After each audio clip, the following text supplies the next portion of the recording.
Servus ihr Leute, mit dem Wohnwagen durch Schottland.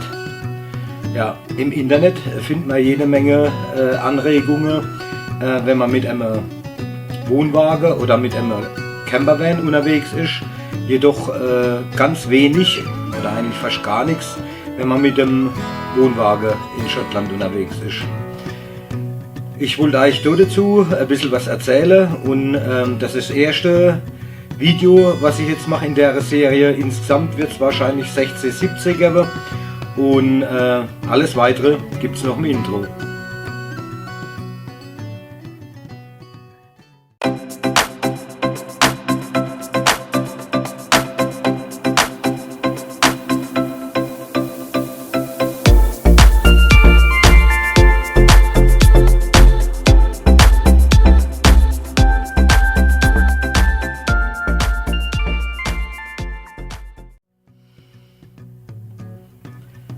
Ja, Schottland mit dem Wohnwagen, das ist schon eine andere Hausnummer wie mit einem Campervan oder einem Wohnmobil. Unser Gespann war insgesamt 13,5 Meter lang und da kann man einfach nicht irgendwo mal rumdrehen oder mal die Richtung wechseln. Darum ist es ganz wichtig, dass man nicht sich nur aufs Navi verlässt, sondern dass man sich eine Landkarte mitnimmt.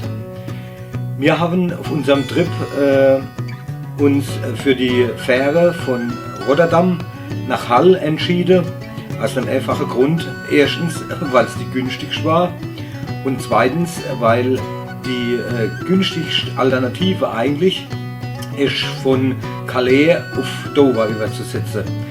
Jedoch, dort wo wir wohnen, auf Calais, sind es 600 Kilometer und von Dover aus in England sind es dann nochmal 500 auf Edinburgh und das war uns einfach zu weit. Von Hull aus sind es ungefähr 350 Kilometer und darum haben wir in Bietnell in England nochmal Station gemacht, bevor wir dann einen Tag später auf Edinburgh gefahren sind.